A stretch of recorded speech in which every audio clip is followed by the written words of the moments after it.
I am now going to be talking about the next step in the bound buttonhole, the inspired by Anna Zilboorg perfect buttonhole, buttonholes that I'm doing for this cowl.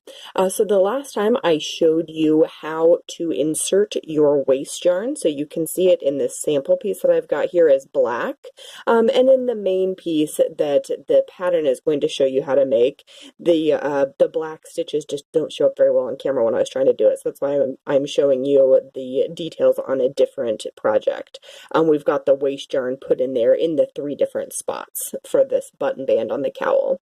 And this button band is eventually going to be turned over and doubled, so it's a double thickness button band. And that's what this row of purl stitches on the knit side is doing, is it's creating the turning line for you. So what we are going to do now, we are going to, after you've done what the pattern has asked you to, and you've created your full thickness of the button band with your waist yarn in it, and then halfway back for the thickness on the other side, and you are at the beginning of a right side row. And again, the pattern is going to give you all of this information. You are going to knit across. This pattern is having you knit the first 3 stitches. So again, we're on the knit side of our piece. We are going to knit the first 3 stitches, and those were the first 3 stitches that were knit in our regular piece before we started putting the waist yarn in. Then we are going to look at the wrong side of our piece, and looking at the waist yarn, I'm going to pull this right in close and see if the autofocus will cooperate with me today. We are going to be picking up the loops of our working yarn, so we're not putting the black waist yarn on our needles. We're putting the loops of the working yarn on our needles. We are going to put 4 loops. When we put our waist yarn in, we knit 3 stitches, and that creates 4 loops of yarn for our working yarn. So we're going to put it in our needle on stitch 1, on stitch 2, on stitch 3, and on stitch 4. We're leaving the waist yarn exactly where it is. You can see that black is still on there and still there. I have not taken the waist yarn out at all. I have simply put 4 loops, the 4 stitches of my working yarn that are right there on my needle as well. I'm going to pull that out so you can see it one more time, what it looks like. It's the 4 stitches that are right along the upper edge of our piece. And you are just putting them on the needle the way that I've got my needle through there right now. So once we have those 4 stitches, now the fun part starts. We are going to do what's called a knitted Kitchener stitch. This technique will work with a standard Kitchener stitch. The issue with the standard Kitchener stitch is it requires that you cut your yarn and that you have a tapestry needle handy. And I don't like doing either of those things more often than necessary. For this technique, we are going to cut our working yarn, but we're only going to need to do it one time for the entire button band. We're not going to need to do it between every buttonhole. So for the project that we are working on, we have 3 buttonholes. If we did the standard Kitchener stitch and cut our yarn between each one, we would have 6 ends to weave in at the end of our project, extra from what is absolutely necessary. And I don't love weaving in extra ends. So for the sample piece, I'm just going to leave myself a 20-inch tail or so. For the full piece, you are going to want probably a 5-foot tail to do this step with. Don't be shy about leaving too long a tail. You've got plenty of yarn. We can always trim the extra off if we need to when we're done. So now we're going to be doing the knitted Kitchener stitch. And so to do this, we are going to insert our, I think of there being my 3rd needle here, kind of my extra needle, and my front needle and my back needle. Not complicated, front needle one closest to your body, back needle the one farthest away from your body. And we are going to do a setup step that we do one time, and then we're going to do 4 steps that we do over and over again. So the setup step,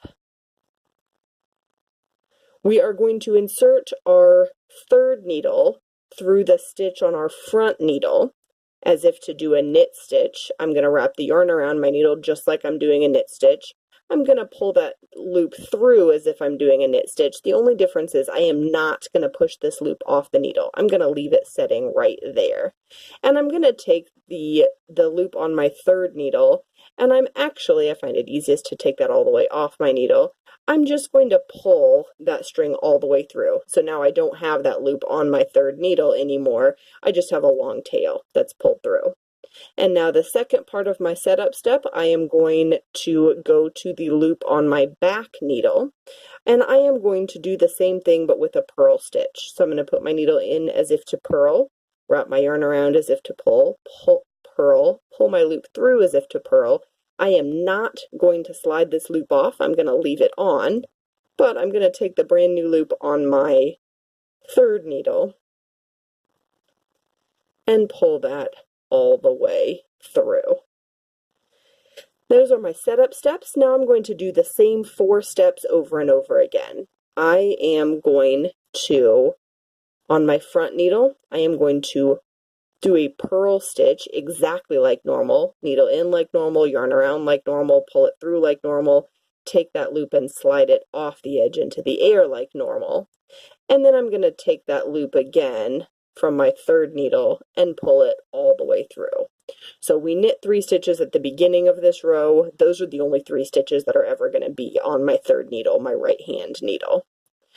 So I purled that first stitch and pulled it off, and now I'm going to knit the next stitch on the front needle, and again leave that stitch on the front needle and pull that loop from my third needle all the way through. Now I'm moving on to stitches on the back needle, and I am going to knit the first stitch on the back needle, and you'll notice the stitches on my front needle aren't going anywhere or doing anything while I'm working on the back needle. They're just staying on there. I'm going to knit the stitch on my back needle completely as normal and push that loop off into the air, and then take the loop on my third needle and pull it all the way through. And then I am going to work the loop on my back needle as a purl stitch, but leave that stitch on the back needle. And I am just going to complete those steps for the remaining stitches. I will be fastening off 3 loops total from my front needle, but I actually had 4 stitches on my back needle. The reason for that extra stitch is so that you fully secured the edges of your buttonhole and you don't end up with gaps where you didn't want them. So to do that, we are going to do the same steps again, and I'm going to go ahead and treat it as if I have done that, because this takes ages to do and is not all that exciting to watch. So when we are down here to where we just have 1 loop on the back needle, and we have all the remaining loops for our stitches on the front needle, I am going to go through, instead of doing the normal 4 steps where I would put my needle through as if to purl this front stitch, and I would slide that front stitch off, I am simply going to put my needle through that front stitch as if to purl and leave that front stitch on. So I do not want to pull that front stitch off. Leave that front stitch on and pull that all the way through. And now I'm going to go to the stitches at the back, and I am going to put my needle through the back loop as if to knit, wrap my yarn around and pull that all the way through and slide that back one out. And I can set that back needle aside. And I have completely finished and I do pull that loop from the back needle all the way through again. So I have completely finished the stitches, and you can see the nice, neat, and tidy edge of this button band. See, it kind of looks like the knit stitches just wrap all the way around. That is the beauty of the Kitchener stitch. And this next loop here on my left hand needle, I'm just going to treat this as if it were a totally normal knit stitch. I'm going to put my needle through it just like normal. And my working yarn is connected to the back here. I am just going to continue knitting across my piece as if nothing happened with that buttonhole. The pattern is going to tell you how many stitches to go across there. And so you'll have this gap where we bound off our stitches for our button band, and you're just going to knit across until it's time to do the next button band. And you can see on this piece, it doesn't look any different from one side, and from the other side, we have really started to attach the stitches there. And this is what it's going to look like in the full piece that you have done. You've got that gap where the 3 stitches were bound off, and then the whole rest of the knitting with the button band, and then the next gap again. And one last time, that waste yarn is still connected. You're not taking the waste yarn out yet. Stay tuned for the next video where I will show you how to take the waste yarn out and totally complete your bound buttonhole. So you can see what the final product is going to look like after the next video.